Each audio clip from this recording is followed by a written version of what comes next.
한국 근현대사의 가장 큰 비극이라 할 수 있는 남북 분단의 상황이 반세기를 넘으며 남한과 북한은 반목의 역사와 상이한 목표하에 추진된 정책으로 이질성이 높아지고 있습니다. 남북의 분단 논리는 체제 유지를 위한 기반으로 작용하며 서로에 대한 적대감과 혐오감을 각인시키고 감정적인 차원에서의 배타성을 조성하였습니다. 또한 한반도의 지정학적 특성상 국제적인 정세와 밀접하게 연결되어 사회, 경제 분야와 같이 근시성을 가진 분야에서는 합의점을 도출하는 것이 어려졌습니다.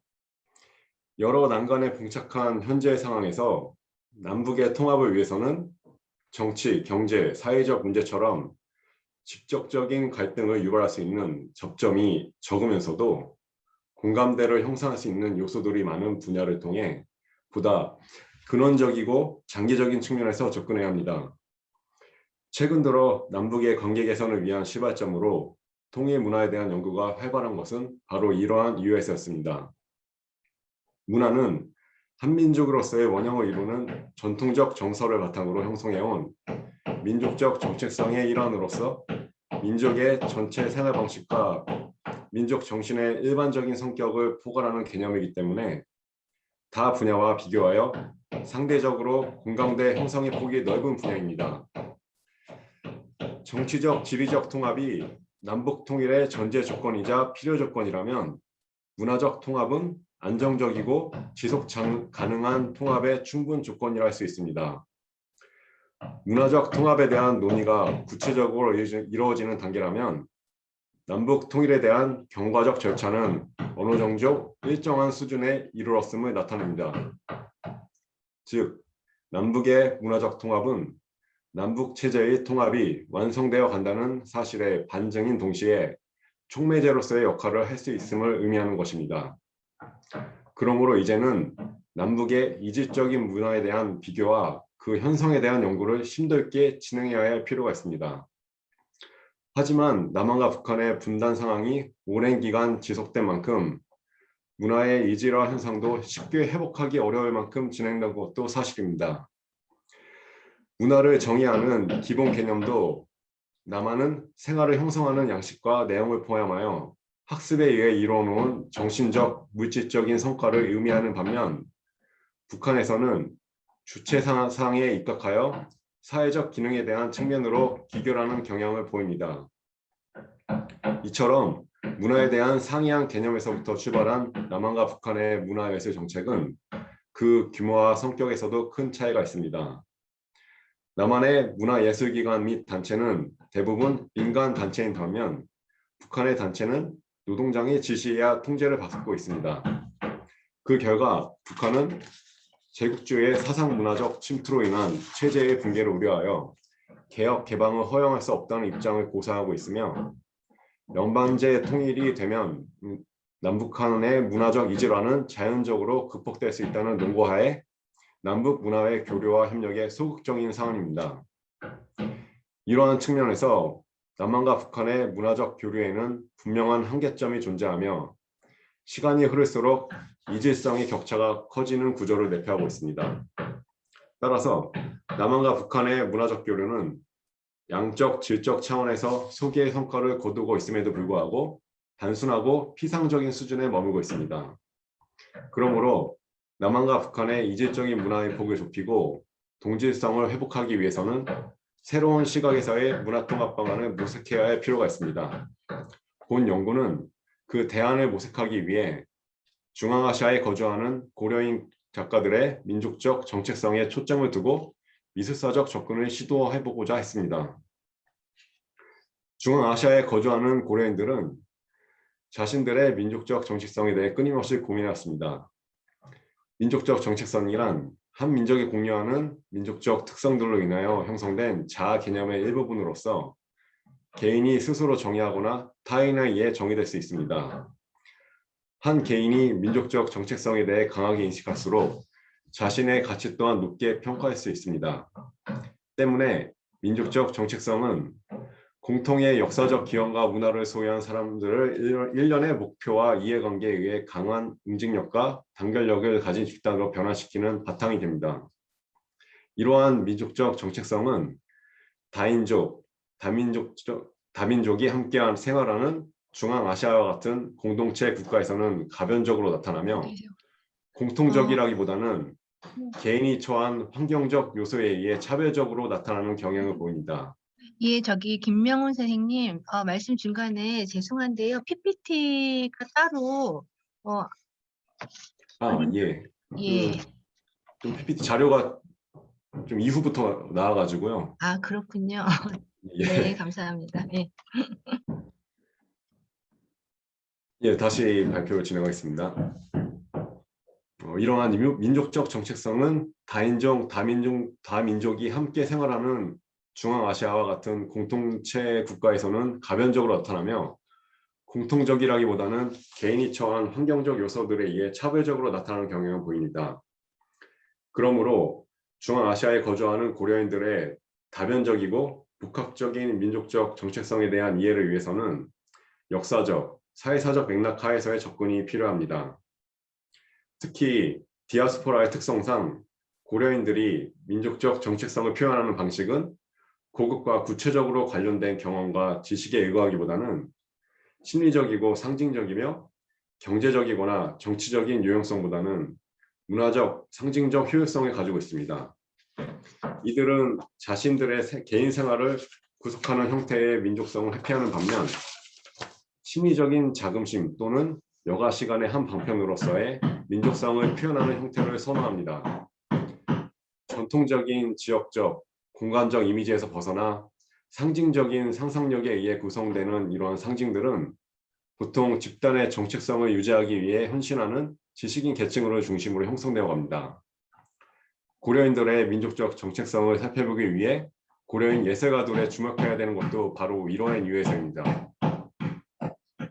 고려인들이 조선의 열악한 경제적, 정치적 상황을 피해 러시아로 이주하기 시작한 것은 1860년대부터입니다. 이들이 초기에 이주한 곳은 조선과 가까운 블라디보스톡과 남우스리스크 일대를 중심으로 한 연해주였습니다. 하지만 러시아 중심주의를 표방한 스탈린 체제는 차등적 민족 분류 정책을 통해 고려인들을 적성 민족으로 분류하고 민족 분규를 막는다는 미명하에 1937년 중앙아시아의 각 지역으로 강제 이주시켰습니다. 범민족적이고 강력한 소비에트 건설을 위해 실시한 스탈린의 소수민족 동화 정책은 이렇게 강제 이주된 고려인들을 억압했고 이러한 탄압은 스탈린 사회에도 이어졌습니다. 소비에트는 소수민족들의 교육과 문화기관들을 폐쇄하며 민족주의적인 활동을 금지했고 고려인들은 소비에트 체제에 빠르게 동화되어 왔습니다. 이 고려인들은 강제 이주라는 정신적 외상 체험으로 인해 언제라도 그와 유사한 일이 반복될지도 모른다는 공포와 불안감에 떨어야 했고 점차 능동적인 저항보다는 수동적인 체념에 길들어졌습니다.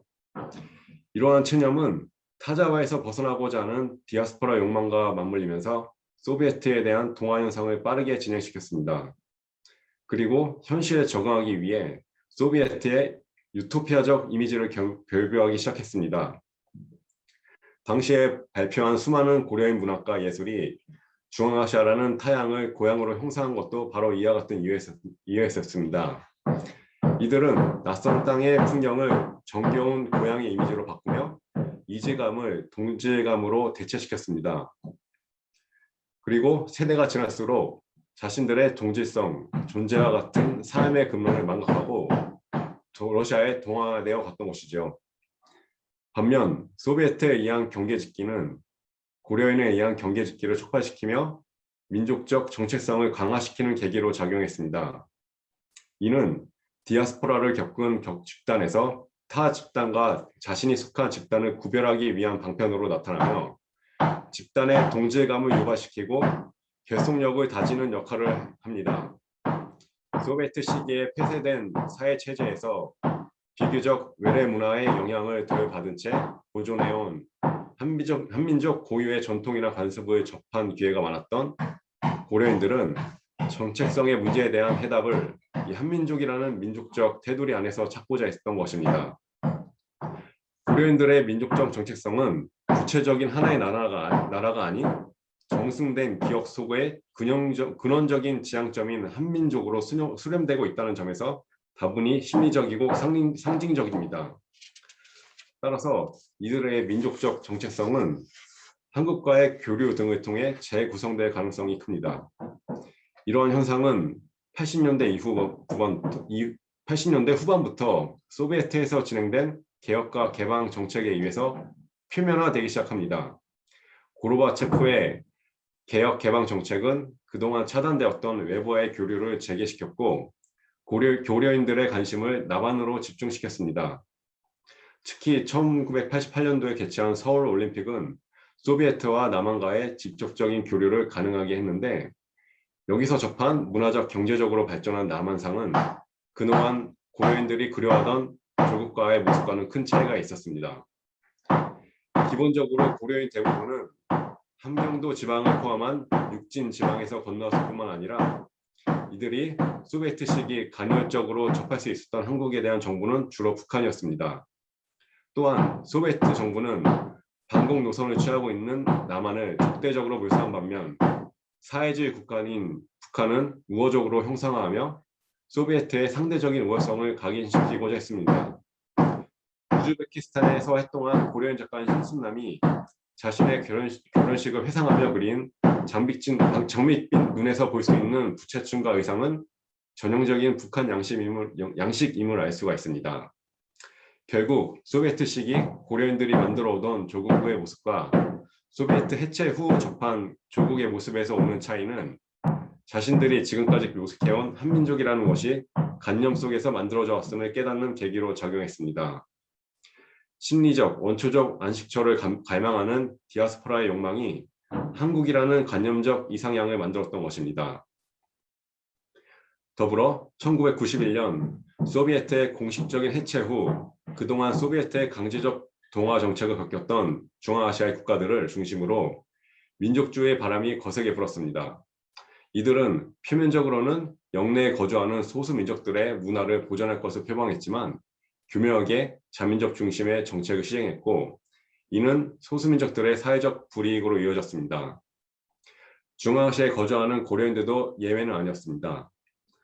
중앙아시아의 각 국가들은 자국어를 표준어로 지정하며 공식적인 모든 업무를 통일했습니다. 이러한 표준어 정책은 그동안 러시아 동아 정책의 영향으로 현지어를 무시하고 러시아어의 습득에만 주력해왔던 고려인들에게 커다란 혼란과 부담을 주었습니다. 중앙아시아 국가들의 자민족 중심주의는 고려인들의 의식 속에 남아있는 식민지의 경험을 수면 위로 떠오르게 했습니다. 그리고 이들을 주변화 혹은 타자화시키며 민족적 정체성을 또다시 약화시켰습니다. 한민족으로서의 민족적 정체성을 강조하는 것은 주변화의 경향을 약화시킬 뿐입니다. 이처럼 반복적인 민족차별에 노출된 고려인들은 자신을 러시아인이나 중앙아시아인과는 다른 존재로 인식할 수밖에 없었습니다. 그 결과 이주와 정착의 과정을 반복하며 다양한 문화와 접촉했던 고려인들에게서는 이질적인 문화를 가지고 있는 여러 민족들이 한 공동체 안에서 공존할 때 필연적으로 나타나는 문화 접변 현상을 볼 수 있습니다. 문화 접변 현상은 한 집단에서 오랜 기간 동안 역사적 경험이 누적되어 형성된 무의식의 원형들이 상징적으로 드러나는 분야를 중심으로 발생합니다. 이러한 분야는 주로 생사관이나 의식주처럼 해당 집단을 구성하는 원초적이고 근원적인 가치들과 친연성을 지닙니다. 그래서 고려인들의 작품 중 중앙아시아의 문화와 한국의 문화가 혼용되어 나타나는 주제들은 주로 돌잔치나 장례의식, 그리고 의식주와 관련되어 있음을 알 수가 있습니다. 지금까지 고려인들의 역사적, 사회사적 배경을 통해 이들이 형성한 민족적 정체성에 대해 분석해 보았습니다. 고려인들의 작품에는 이들이 끊임없이 고민해온 민족적 정체성과 연결된 기표들이 상징적으로 드러납니다. 소비에트 시절 이들의 작품에서는 강제 이주 이전의 고향이다. 교류가 잦았던 북한의 문화적 요소들을 확인할 수 있습니다. 하지만 소비에트가 해체하고 확대된 남한과의 교류는 자신들이 규정해온 한민족이라는 것이 실제 하는가라는 의문을 제기하게 만들었습니다. 이후 중앙아시아 국가들을 중심으로 자민족 중심주의의 흐름 속에서 역사적 주체로서의 정체성을 고민하게 된 고려인들은 다양한 문화적 요소들을 선택적으로 수용하는 경향은 보입니다. 문화의 절충지대에 위치한 이들의 민족적 정체성을 확립하기 위해 보다 상징성이 강하고 동질감을 높일 수 있는 문화적 요소들의 혼용이 필요했던 것입니다. 그리고 그 결과 한국인도 아닌, 그렇다고 러시아인도 아닌 디아스포라로서의 정체성을 지닌 고려인만의 독특한 민족적 정체성을 형성할 수 있었습니다. 고려인들이 남한과 북한의 문화를 보는 시각은 우리보다 객관적입니다. 이들이 민족적 정체성의 확립을 위해 선택적으로 수용한 문화적 요소들은 한민족이라면 누구나가 공감할 수 있는 지점일 가능성이 큽니다. 남한과 북한의 문화적 경계선에 위치한 고려인들의 정체성은 일제강점기와 한국전쟁 등 역사적 특수성을 가진 우리에게 한국 문화의 전통성과 민족성에 대해서 재고할 여지를 남겨줍니다. 나아가 이들의 문화적 정체성에 대한 연구는 남북 문화의 동질성 회복과 공감대 형성을 통해 통일 과정과 통일 후의 문화적 갈등을 최소화하는 초석으로 작용할 수 있을 것입니다. 이것으로 발표를 마치겠습니다. 발표 재밌게 잘 들었습니다. 현재 남한과 북한의 분단 상황이 지속되면서 문화의 이질성도 점점 이제 깊어지고 있는 상황입니다. 사실 이번 학술 대회를 기획하면서 어떤 남북한 문화적 이질성 극복하고 그 우리 역할에 대한 고민 이런 것들을 이제 저희 학술대에 이제 담고 있는데 선생님께서 이제 고려인들의 그 미술 문화를 통한 정체성에 관한 연구가 통일 이후 문화적 갈등을 최소화할 수 있는 대안이 될 수 있다는 의견을 제시해 주신 것 같습니다. 예, 감사합니다. 그 질의는 동국대학교 전선화 선생님이 해주시겠습니다.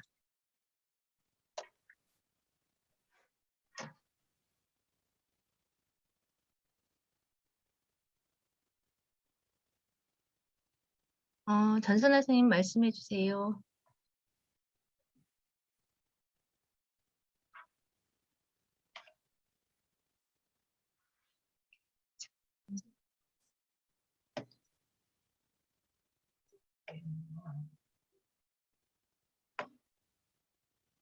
전선화 선생님.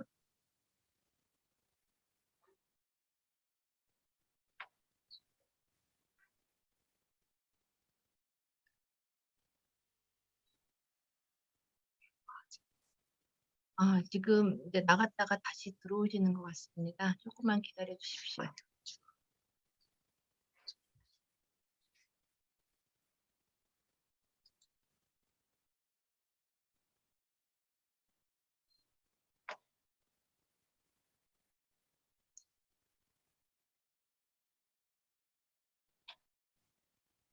네, 여보세요? 선생님 들리세요? 네, 네, 죄송합니다. 말씀해 김명훈 주십시오. 선생님, 네, 김명훈 선생님 수업 잘 들었고요. 잠시만요. 네, 저는 지금 우선은 그 선생님 신순남 논문을 통해서 선생님 처음 알게 됐는데 지금 이렇게 학술 대회를 통해서 만나 뵙게 돼서 반갑고요. 저는 지금 선생님 말씀하신 것처럼 고려인 미술가를 통해서 회복 방안 모색하는 것에 대해서 크게 공감하고 있고, 그러면 구체적으로 선생님께 질문과 제언은 이따가 하고 질문 두 가지를 드리고자 합니다. 1860년대 중반부터 고려인은 한반도에서 연해주로 넘어간 것을 시초로 37년 중앙아시아로의 강제 이주, 그리고 소비에트 해체 이후의 자민족 중심주의까지 고려인은 다민족 다문화 사회에 지속적으로 노출되어 왔습니다. 그래서 사회 역사적 환경뿐만 아니라 개인적 그리고 또 세대별로 민족적 정체성의 그 사고관이 현저하게 다르다고 할 수 있는데요. 그러면 선생님께서 고려인 예술가 작품 연구를 통해 어떠한 지점이 문화적 이질성을 극복하는 데 도움을 줄 수 있다고 여기셨는지 이따가 다시 한번 구체적으로 설명을 해주셨으면 좋겠고요. 두 번째로 선생님께서 신순남의 작품 장밋빛 눈을 소개하시면서 여기서 부채춤과 의상이 전형적인 북한 양식이라고 말씀을 해주셨는데 이것이 이러한 북한의 것이 구체적으로 한국의 것과 어떤 점이 다른지 그 지점이 궁금합니다. 이따가 설명을 구체적으로 해주시면 그것에 관해서 첨언과 제언을 드리도록 하겠습니다.